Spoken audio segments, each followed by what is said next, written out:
¿Qué tal amigos? Muy buenas tardes, espero que se encuentren muy bien. Bienvenidos a un nuevo episodio de Hecho y Derecho, nuestro octavo episodio ya, y agradecerles siempre por el gran apoyo que nos vienen dando también en redes sociales, y siempre pedirles que puedan participar y compartir también todo el contenido que venimos realizando. Querido Roger, ¿cómo estás? Muy buenas tardes. Hola Javier, ¿cómo estás? Buenas tardes a todos los amigos que nos ven. Hoy es un día especial, tenemos invitados, vamos a estar pacíficos porque vamos a hablar de un tema que merece ser tratado. Así es, querido Roger, ya hemos empezado y hemos decidido también que el programa, el podcast, pueda también tener algunas personas que puedan colaborar desde su conocimiento, desde su experiencia, y para ello hemos decidido también, y lo hemos venido conversando, y agradecemos la presencia de nuestros invitados. En este caso son la doctora Eni Zdenka Beizaga Torrico, conciliadora número 8 del Tribunal Departamental de Justicia de Cochabamba, y el doctor Ariel Limber Paniagua Pozo, conciliador número 7 también del Tribunal Departamental de Justicia de Cochabamba. Doctores, muy buenas, ¿cómo están? Un gusto saludarlos y bienvenidos a Hecho y Derecho. Muy buenas tardes, doctor. Muchísimas gracias por esta oportunidad que nos da en su programa de Hecho y Derecho. Siempre un saludo fraterno para usted, doctor. Javier, asimismo también para nuestro colega el doctor Roger, y estamos dispuestos, ¿no?, para poder difundir todo lo que es qué consiste la conciliación y cuáles son las características, y poder, digamos, llegarle a la población en ese ámbito y a todos los que escuchan su prestigiosa programa, ¿no?, de Hecho y Derecho, doctor. Muchas gracias. Bien, gracias doctores por estar, por participar, y siempre las puertas abiertas. Roger, ¿qué tienes, qué consultas tienes en relación a la conciliación? Bueno, mira, yo creo que es un episodio especial porque tenemos a dos expertos en conciliación, dos expertos no solamente en el campo formativo, teórico si quieres, de lo que trata la conciliación, sino también que están ahí al fragor de la batalla y que están todos los días con las conciliaciones. Bueno, yo quisiera empezar a hablar un poco en un primer nivel abstracto para luego ir descendiendo ya a lo más de repente específico, datos, cuántas conciliaciones hay. A los doctores, la doctora Beizaga, doctor Paniagua, ¿qué podemos entender por conciliación? ¿Cuál es el fin de la conciliación en nuestra cultura jurídica? Muy buenas tardes, doctor Javier García y doctor Roger Ramos. Agradecerles por la invitación en primera instancia. Respondiendo a la pregunta que nos hizo el doctor Ramos, indicar que la conciliación es un mecanismo de solución de conflictos entre las partes, esto que ayuda a descongestionar, que es el propósito principal de la conciliación, es descongestionar la carga procesal de los juzgados a través de estos mecanismos que son netamente voluntarios entre las partes. Obviamente que tiene que haber un consenso entre ambos para poder llegar a una solución que pueda ser beneficiosa para ambos. Eso es lo que es la conciliación y lo que tratamos siempre de llegar a arribar a unos acuerdos favorables a las partes. Bien, gracias doctora. Doctor Paniagua, en el caso boliviano, ¿cuándo se implementa la conciliación? Especialmente, claro, en la legislación boliviana y a partir también de la experiencia que ustedes tienen. Sí, la implementación de esta conciliación es a partir de la implementación del nuevo Código Procesal Civil, ¿no? A partir de ahí viene implementándose esta conciliación bajo los protocolos y acuerdos que han emitido o se han aprobado, digamos, por la sala civil. El acuerdo en la cual se han basado más que todo la sala plena es el acuerdo 189/2017 de 13 de noviembre, el cual el mismo ha sido con la implementación de la ley de la ley número 439, ¿no? Entonces a partir de ahí es que nace este tipo de conciliación, implementándose en nuestra ley del Código Procesal Civil, y se va desarrollando desde ese entonces, ¿no? Y una pregunta que nos hacen ahorita viendo en las redes, ¿tiene costo la conciliación? ¿Se paga algo? ¿Es gratuita? No, totalmente no es gratuito. Es más, no es necesario en muchos casos la presencia de un abogado profesional. Simplemente acudiendo ante plataforma del Tribunal Departamental de Justicia se efectúa lo que es el formulario de solicitud de conciliación verbal y entre las partes y sin costo alguno. Pero justamente complementando ahí, una de las características de la conciliación es la gratuidad, ¿no? En ese sentido es que es totalmente gratuito, no necesita la gente contratar abogados, no necesita formalismos como ser presentación de memoriales, esos requisitos formales que necesariamente son en un proceso ordinario, sino que en esta conciliación es totalmente, las partes directamente pueden acudir, cualquiera de las partes o ambas partes también, ¿no? A solicitud. Eso establece nuestro protocolo, que cualquiera de las partes puede ir o ambas partes a solicitar esta vía de conciliación y de manera inmediata nosotros activamos lo que es la audiencia y posteriormente se desarrolla, ¿no? Esta audiencia de conciliación que es previamente a los procesos, a cualquier proceso ordinario, ¿no? En ese sentido es totalmente gratuito. Es importante lo que dice, ¿no, Javier? Porque normalmente la sociedad asume que cualquier trámite o solicitud, por más simple que parezca, siempre lleva algún grado de complejidad técnica que requiera de un profesional abogado que deba ir a plataforma del Tribunal Departamental a solicitar, pero nos dicen que no, que simplemente se llena un formulario y puede ser a solicitud verbal. Es importante que la sociedad lo sepa. Sí, sí, es importante. Y hablando de este tema, doctores, ¿quiénes pueden conciliar? ¿Qué se puede conciliar? ¿Qué alcance tiene la conciliación judicial? Por favor, si podrían comentar. Bien, en este tema, ¿qué es lo que se puede conciliar? Está totalmente todo aquel derecho disponible, ¿no? De las partes, o sea, tiene que ver mucho con la disponibilidad de los derechos. Un claro ejemplo podríamos decir, por decirte, en sucesión hereditaria, ya que esté registrado totalmente ese derecho que tiene en el folio real, ¿no? Entonces, con el folio real acredita uno que tiene efectivamente la legitimación de ser propietario, y al ser propietario entonces estaríamos disponiendo la disponibilidad de ese derecho con cualquiera de las partes. Uno de los requisitos fundamentales es la disponibilidad, o que tenga la disponibilidad de derechos la parte solicitante. ¿Qué se entiende, doctores? Y Javier, aquí hay que lanzar el comentario para que también la gente vaya entendiendo. Por derechos disponibles, ¿son derechos que yo los puedo disponer así por así? Un ejemplo, si hay algún conflicto de conciliación, por ejemplo, en una usucapión, no sé qué nos podrían explicar con relación a eso. Ya. En ese sentido, efectivamente, en el protocolo que nosotros manejamos, establece, ¿no?, que el artículo 7 establece claramente los derechos conciliables y los no conciliables, ¿no? El artículo 7 te dice: asuntos no conciliables.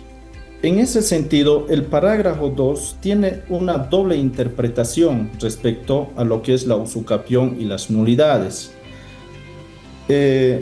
Si lo puedo leer para poder, digamos, claro que sí, sí, por favor, claro, doctor. dice, ¿no? Parágrafo 2 dice: no se concilian institutos jurídicos o acciones judiciales como usucapión, nulidades, etc. En este sentido, si nosotros aplicaríamos la primera parte así tajantemente, en ese sentido directamente estaríamos haciendo o que no se puede conciliar, o estaríamos entendiendo que en usucapiones y nulidades no se podría conciliar. Pero sin embargo, este parágrafo tiene un segundo párrafo que dice: si no conflictos, por ejemplo, la pretensión insatisfecha. Bajo esta lógica de la pretensión insatisfecha es que entonces nosotros conocemos también la usucapión y las nulidades, pero siempre y cuando en usucapión, por decirte un ejemplo lo pongo,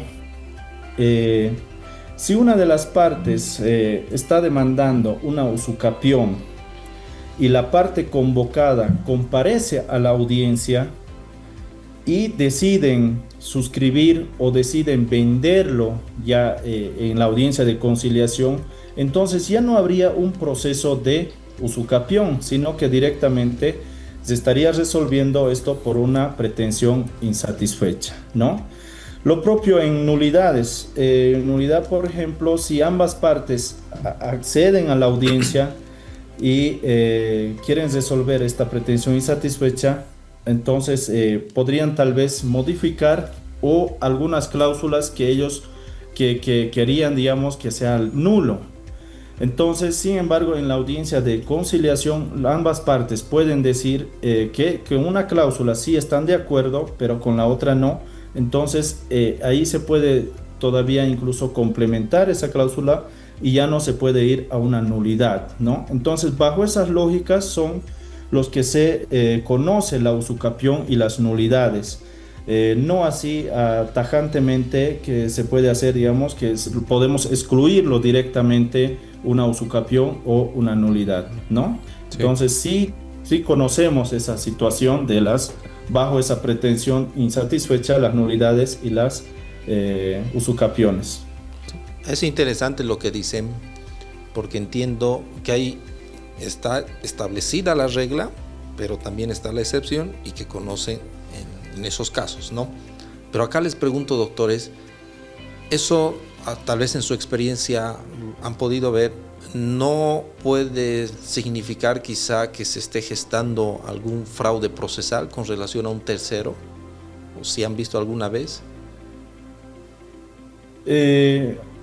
Particularmente mi persona no ha llegado todavía a ver ese tema de que haya habido un fraude procesal, o también que muchas veces, digamos, en este tipo de usucapiones y nulidades, si bien está, digamos, la ley establecida, pero sin embargo mucha gente ya incluso no lo entiende de esa forma y no asiste a las audiencias de conciliación, ¿no?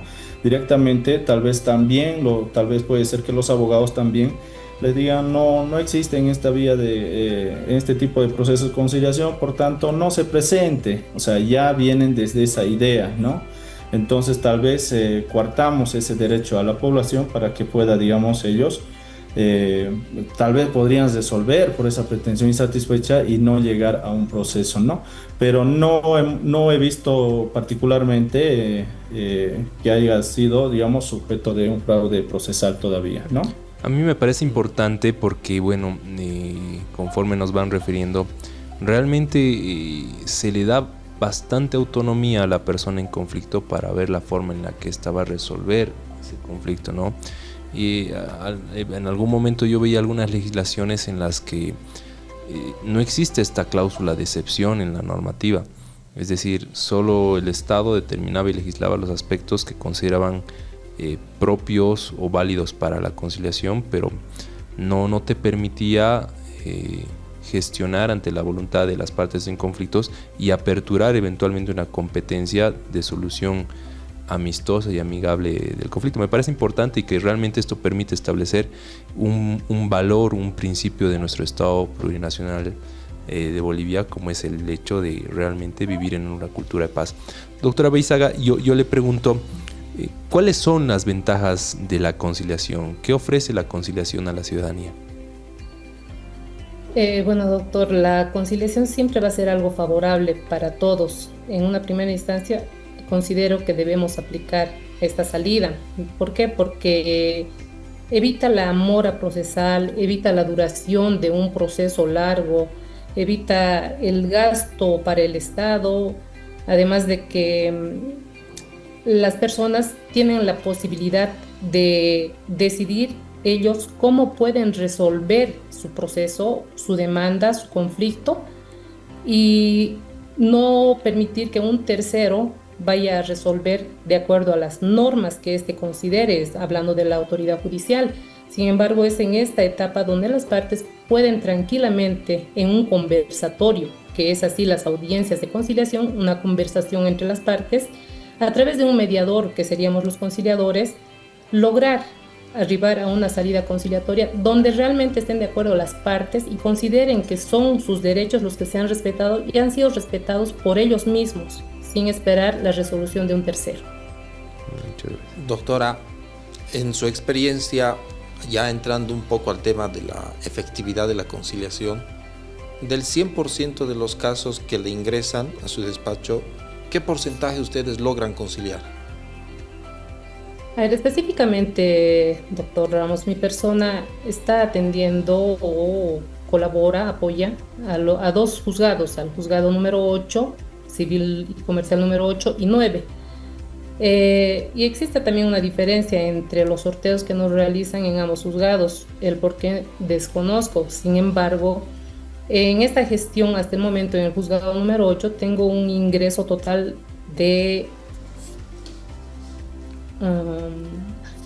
123 casos, de los cuales ya están resueltos de una manera u otra 98, estando pendientes 25, sean con señalamiento de audiencias u otras como remitidas al CEGIP, al CERESI, para descartar o para ver si estas se encuentran dentro del departamento de Cochabamba, para poder hacer o realizar y practicar las notificaciones.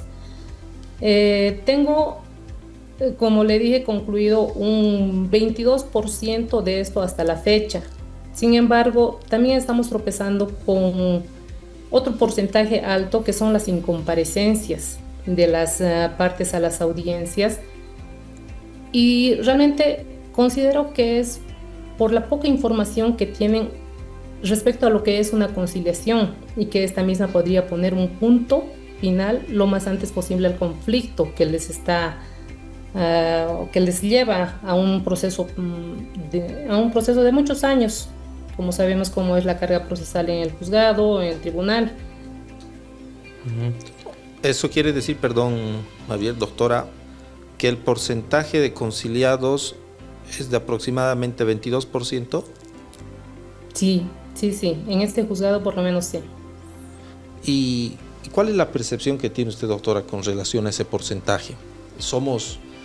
¿Qué interpretación le podría dar? ¿Somos una sociedad beligerante que busca el pleito a toda costa, o que estamos dispuestos a conversar y ceder, ¿no? Porque entiendo que la conciliación es eso: yo cedo, tú cedes, ambos perdemos algo, pero no perdemos todo, y finalmente ganamos en su integridad. ¿Qué percepción les significa estos datos?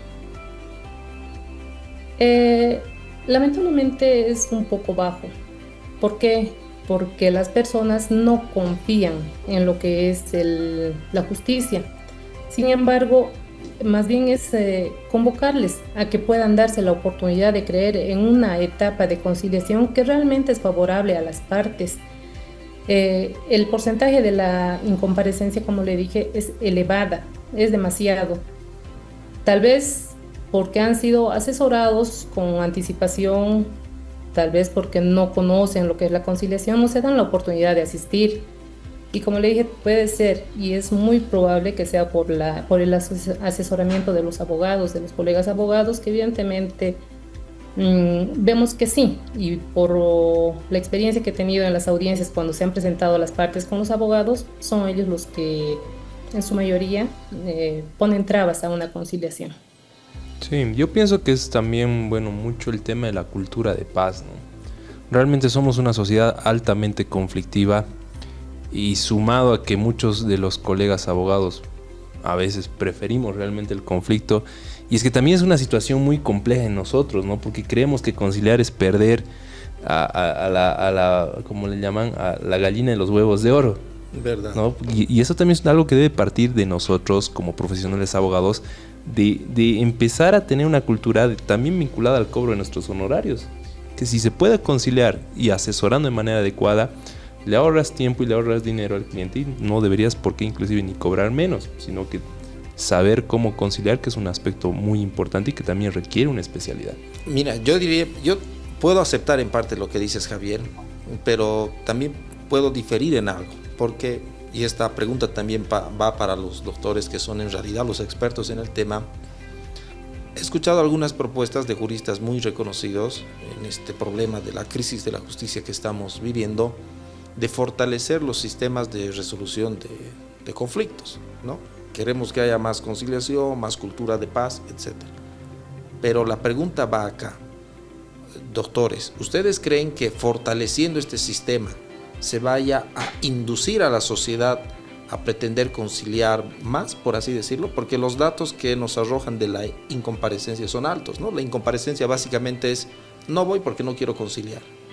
Entonces, fortaleciendo este sistema, ¿se podría lograr? ¿Cuál es la percepción que tiene? Yo creo que sí, doctor, ¿no? O sea, partiendo desde ese punto de vista, tomando en cuenta, peor todavía que esta conciliación, hacerles entender a la gente que todavía no es un proceso que se está iniciando. Si bien, digamos, hay tal vez un mal entendimiento también en cierta parte, en el sentido de que las oficinas de conciliación, por el hecho de que se encuentran ya en el tribunal, ya la gente en sí cree que ya es un proceso, y eso ocasiona de que las partes necesariamente recurran a su abogado, ¿no? O sea, directamente cualquier notificación ya ellos se asustan tal vez, y eso tiende a que las partes o recurran a abogados, y hay veces dentro de los colegas, los abogados, es pues está que muchas veces ya vienen instruidas, ¿no? O sea, la gente ya viene instruida.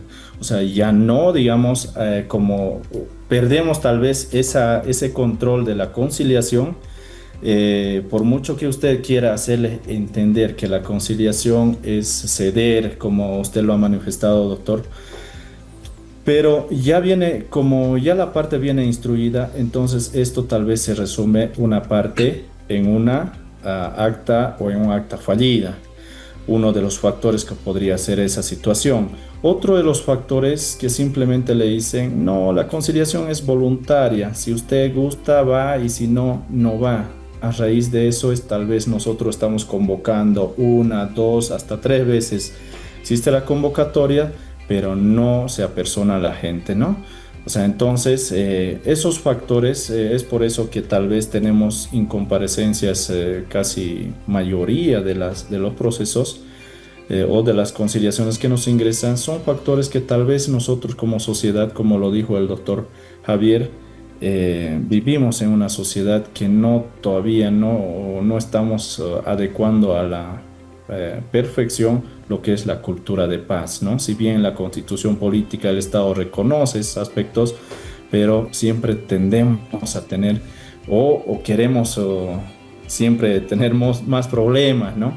Entonces son factores que, por ejemplo, a comparación de nuestros hermanos países, Colombia ha desarrollado bastante esta conciliación y está súper avanzado a comparación de nosotros, ¿no? De lo que es Bolivia. Pero son factores que tal vez nos impiden esas situaciones a que realmente lleguen a merecer el concepto en realidad y tener esos resultados productivos, partiendo desde la partida de la cultura de paz, ¿no? Desde la Constitución, si aplicaríamos, entonces yo creo que sí podemos tener un poco más productividad. Sí, muy bien.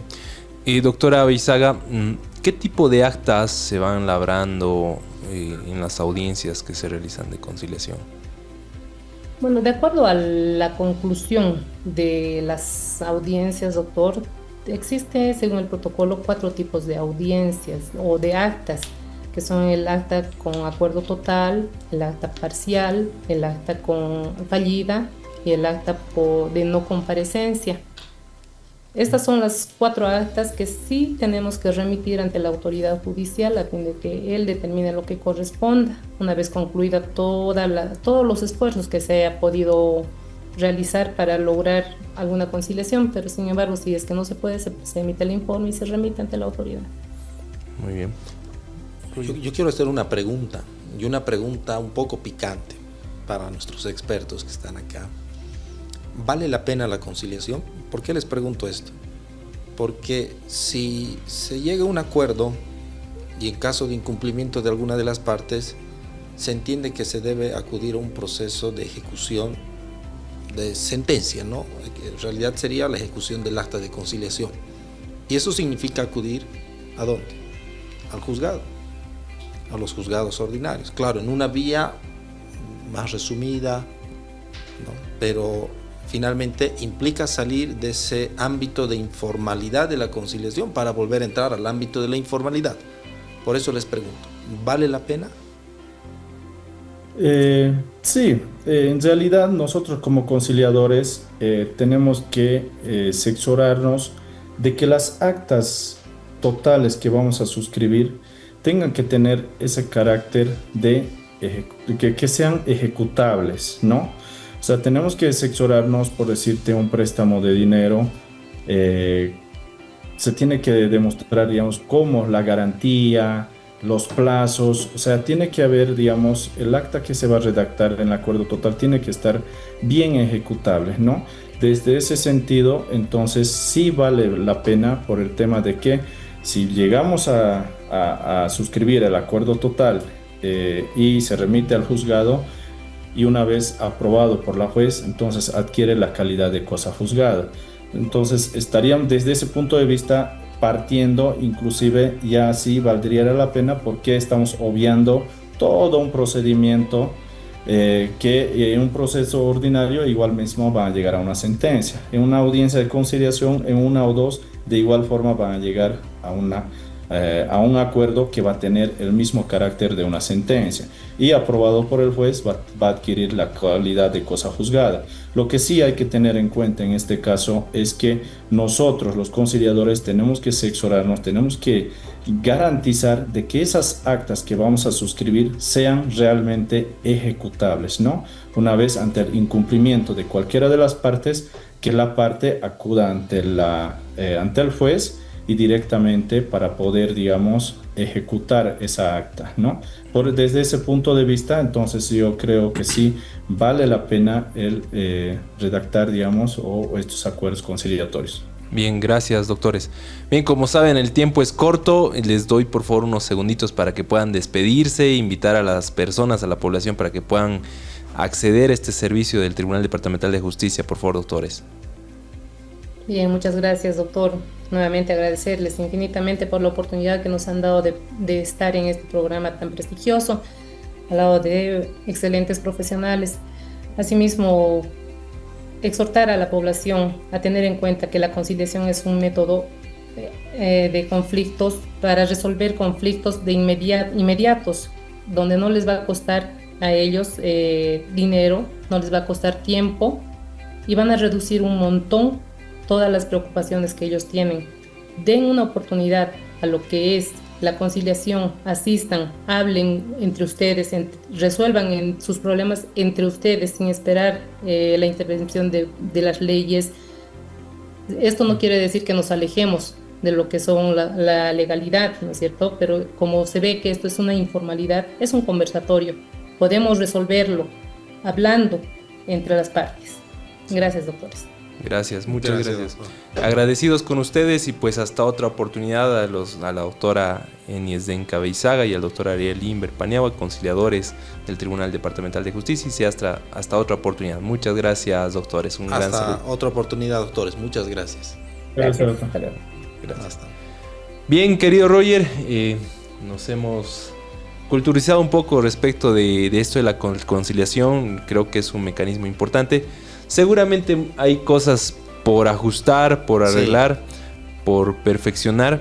Pero ahora quiero empezar, a hablar de algo también que nos gusta en los pocos minutos que nos quedan. Desde tus experiencias críticas, duras y rudas como eres, y reales especialmente, de la conciliación en sede penal. ¿Cómo ves la conciliación en sede penal, Roger? Yo creo que de hecho no difiere mucho de lo que sucede en sede civil, con las claras diferencias, ¿no?, entre ambas materias. Pero yo parto de lo siguiente. yo parto que todavía nos queda madurar como sociedad.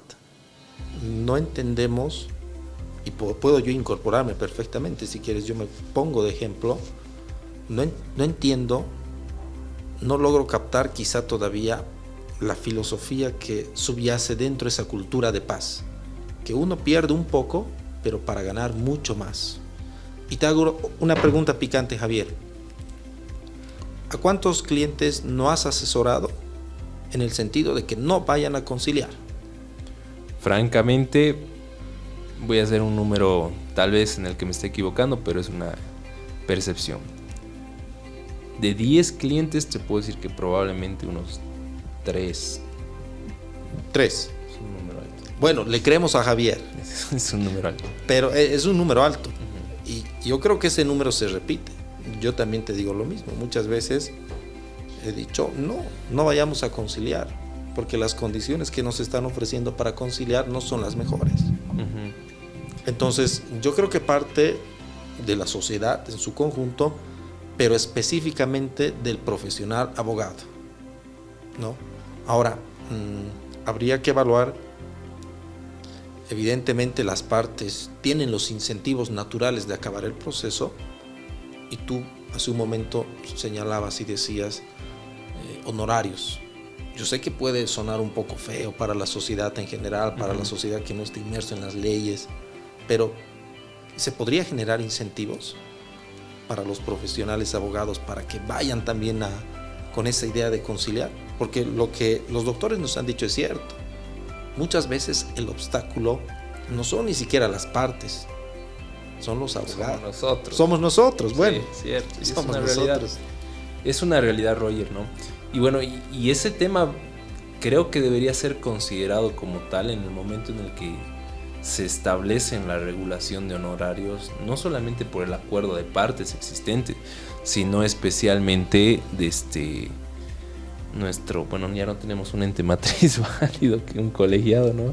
Pero sí desde el Ministerio de Justicia impulsar a que todo esto vaya a ser algo que te permite y te motiva también ir en la senda de la Constitución, ¿no? Perdón, de la conciliación. Independientemente de eso, también coincido contigo, Roger, porque nos tenemos que sacar ese chip, porque yo estoy seguro que es parte de la formación nuestra, de la cultura del conflicto, para muchas veces decir no vayas, o limitar ciertos acuerdos conciliatorios, pero también nos metemos mucho en el rol del cliente, de saber cuándo son en nuestra posición ofertas buenas, válidas, que colmen las expectativas de las personas, pero a veces ni preguntamos, ¿no?, a las personas si realmente se sienten conformes, y somos nosotros quienes terminamos tomando la decisión. Les imponemos. Sí, y eso es algo en lo que fallamos como profesionales abogados, porque dejamos de escuchar al cliente desde sus necesidades, expectativas, y nosotros ingresamos al conflicto como si fuéramos los que vamos a realmente decidir, y eso no debería ocurrir. Yo creo que sí. Mira, los datos que han arrojado son especialmente relevantes porque demuestran que la conciliación no está funcionando. Y no sé, yo tengo mis dudas de que un reforzamiento de este sistema de cultura de paz en cualquiera de las formas de conciliación, sea vía juzgado, vía en fiscalía, en materia penal, no vaya a contribuir mucho, ¿no? En materia penal se ha dado un gran paso con las conciliaciones, con los acuerdos que no se cumplen, y se vuelve a reaperturar. Sí, que interrumpe plazos, pero suspende plazos durante la conciliación. Porque antes era un dolor de cabeza. Sí, porque claro, al final en esta suspensión de plazos hasta el cumplimiento total, tu mejor garantía es que ante el incumplimiento el proceso continúa. Eso es real. Eso es muy bueno. Sí, se ha mejorado bastante. Yo sí. creo que es un incentivo procesal que te dice, bueno, conciliaremos. Pero en términos generales, todavía tengo mis reservas. Tiene que estar ahí la conciliación, eso es indudable, pero mi conclusión sería, tiene que estar ahí, pero no creo que valga la pena reforzar ese sistema. Es decir, tú no le tienes mucha... No apuesto a ese no jugador. Apuestas. Sí, no apuesto a ese jugador. Son palabras un tanto duras que las dices, pero algunos no estarán de acuerdo, sin duda. Yo, por el contrario, creo que mejoraría el sistema de conciliación si reformulamos la forma de procesamiento que en algún momento, no sé si recordarás, Roger, del Código del Sistema Penal, que hacía una categorización importante entre los delitos, crímenes y faltas, si no me acuerdo que le ponía, o infracciones penales, ya no recuerdo bien el término. Pero esa categorización en el procesamiento, pero además en los delitos, creo que hubiese permitido en algún momento entender y hacernos entender como abogados que hagas lo que hagas, busques lo que busques en estos delitos, llamémoslo menores y que son conciliables, vas a terminar conciliando. Probablemente. Sí, o sea, es muy probable que vayas a terminar conciliando. Y si aún así continúa el proceso, no vas a lograr lo que nosotros mal entendemos, y las personas también entienden, de que cuando hablas de derecho penal o de delito, asumen per se cárcel. Claro. Y bueno, sabes que no hay cárcel, sabes que no vas a llegar, sabes que el sistema demora y que bueno, no va a ocurrir nada extraordinario a la conclusión del proceso. Yo estoy de acuerdo. Sería un incentivo para las partes. Exactamente. Saber qué es lo que se viene. Sí, o sea, ya sabes qué va a ocurrir. Y no es lo que muchas veces como abogados te pintamos que va a ocurrir. Entonces, de alguna forma, creo que eso impulsaría de que exista un mayor catálogo de delitos conciliables, pero además bien definidos, porque como sabes, también yo, por ejemplo, justo estaba en una audiencia la anterior semana vía virtual en Santa Cruz, y bueno, existe mucha diferencia en la aplicación de la normativa, ¿no, Roger? Porque pareciera que manejan otro código en distintos departamentos, ¿no? Y bueno, yo planteé una excepción de conciliación, un tipo penal X que en mi criterio, por lo menos acá nosotros lo vemos que es conciliable, y allá nos decían no es conciliable. Entonces, ese es el problema, que la ley es tan ambigua al no establecer realmente las posibilidades de conciliación en materia penal. Y al final terminas en la duda de qué es conciliable y qué no es conciliable. Claro que si bien la normativa actual te determina de manera muy amplia qué podría conciliarse, pero en específico un catálogo de delitos no te va a establecer. No establece, claro. Entonces, esas cuestiones generan también una cierta susceptibilidad de temor a momento de ingresar en la conciliación. Quizás es lo que se pueda rescatar del ámbito civil. Tienen un protocolo, bueno, tampoco es que sea la gran cosa, pero sirve. Sí. Sirve para su finalidad, es un protocolo, aunque está en tensión con el principio de reserva legal, reserva de ley. Bueno, y hay críticas que hacen, ¿no? ¿Por qué? Porque muchos dicen los protocolos, o sea, parece que esto de los protocolos hace funcionar a la justicia como una junta de accionistas. Bueno, los accionistas, en clara alusión a los tribunales, a las altas cortes, se reúnen y dicen vamos por acá. Ahí tienes tu protocolo. Claro. Vas a interpretar de esta forma, vas a actuar de esta forma. Pero bueno, hay que buscar equilibrios. Entiendo que es una tensión, pero hay que buscar la funcionalidad que sirve. Sí. Ahora, algo que también creo que es importante tocar es esto de la conciliación en delitos de género, especialmente en la violencia familiar y doméstica. Un dolor de cabeza. Que es un conflicto porque termina siendo a veces el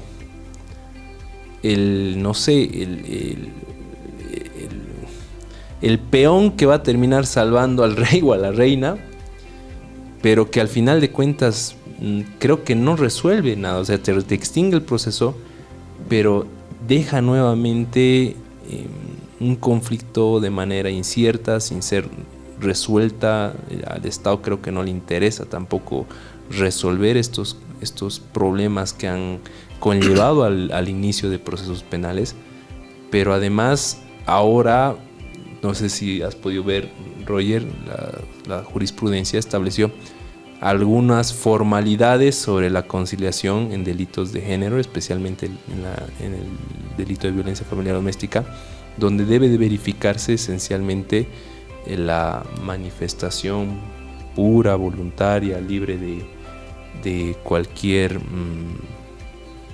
obligación que se le generó a la víctima para poder conciliar, pero además inclusive algunas autoridades están requiriéndote informes psicológicos para establecer que esa conciliación, ese acuerdo transaccional no ha derivado de estas presiones por parte del imputado o el entorno familiar mismo.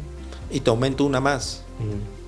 En un juzgado me pidieron un documento transaccional, ojo con el nombre, sí, con perspectiva de género. Sí, sí. Y me rompí la cabeza buscando qué es un documento transaccional con perspectiva de género. Es que nos encanta inventarnos cosas. Las famosas etiquetas que siempre dicen. Nos encanta. Yo al final preguntaba a todos los amigos, a los amigos fiscales, les decía, bueno, ¿qué es esto? ¿No? Algunos amigos jueces, ¿qué es esto? Muchos me decían, no, añadí una cláusula que diga que está entendiendo que la protección de género. Sí, bueno, sí. Todos me han dado su opinión. Pero al final yo entendí que no había uniformidad sobre aquello que nos pedían. Entiendo que hay mucha distorsión. Hablábamos esto de las distorsiones en un anterior episodio. Entiendo que se va distorsionando y que gran parte de la culpa es de la ley. Claro, tú me dirás no, ya sé, creo tu posición, pero yo sigo asumiendo que gran parte de la culpa la tiene la ley por dar mucha discrecionalidad a nuestros juzgadores y terminamos con eso, con múltiples formas de aplicación de una misma disposición legal. Una misma disposición legal te la interpreta 1, 2, 3, 4. Sí, es cierto, es un grave problema, ¿no? Y claro, al final de cuentas, el remedio que podría aplicarse es lineamientos y precedentes que puedan ser referentes en la forma en la que podría interpretarse aquella normativa, pero solamente aplican ese remedio para cuestiones que son de conveniencia de algunas autoridades o de algunos sujetos procesales, ¿no? Pero nunca uniforman. No está uniformado. Nunca uniforman. Y aquí un tema que quiero abordar ya para seguramente ir cerrando porque estamos cortos de tiempo. Yo te pregunto y pregunto a nuestros amigos que nos ven, ¿dónde podríamos conseguir de repente un banco de datos que nos diga cómo han pensado las autoridades del distrito, pongamos un ejemplo de Santa Cruz frente a los de Cochabamba, en ciertos casos para llevar la conciliación? ¿Qué requisitos piden? ¿Hay algún banco de datos? No. Eso porque es, a mi criterio, es por falta de publicidad material real, o sea, publicidad en serio. Sí. O sea, debería estar publicado las resoluciones, con las reservas que hay de guardar la información, de no ventilar públicamente a las personas, qué sé yo. No, pero deberíamos tener acceso a las resoluciones judiciales, sobre todo a los autos de vista, ya para empezar a conocer, a ver si realmente están actuando de manera uniforme, porque es una forma de control externo de la racionalidad de esas decisiones. Sí, sí, eso es cierto, y es algo que en algún momento se debe de exigir como política de control a las resoluciones y al trabajo del órgano jurisdiccional, porque de un tiempo a esta parte, Roger, el control externo del que hablas se ha remitido únicamente de ver que si el POA, que si se ha cumplido el POA, que se invirtió en esto, que sobró esto, que se pagó esto, pero al final no son entes administrativos, ¿no? O sea, de administración económica, es una administración de justicia, y la justicia se evidencia en las resoluciones, y eso es lo que debería de publicarse y que todos debamos de conocer de manera libre y abierta, y coincido con ello. Así es. Bien, lo hemos extrañado, creo, a Eddie. Lamentablemente nuestro querido amigo Eddie se encuentra aún en desarrollo de un juicio, y bueno, tendrá la oportunidad seguramente de acoplarse para el siguiente capítulo. Así es. Bien, ¿algunas palabras de despedidas, por favor, querido Roger? Bueno, querido Javier, gracias por compartir conmigo esta charla. A los doctores que nos han visitado, muchísimas gracias. Son ellos los protagonistas de la cultura de paz, son ellos quienes están ejerciendo, entonces creo que sus palabras pueden ser bien recibidas por la sociedad en general. Y a todos ustedes, queridos amigos que nos ven, de nuevo muchas gracias por su tiempo, por escucharnos. Esperamos sus comentarios, sean buenos o malos. Aquí estamos y hasta otro episodio. Muchas gracias. Gracias, querido Roger. Bien, amigos, nuevamente agradecerles por el tiempo y la paciencia que siempre nos tienen, invitarlos a participar de manera activa en nuestras redes sociales y pues será hasta la siguiente semana. Un gran abrazo a todos y saludos y bendiciones. Hasta luego.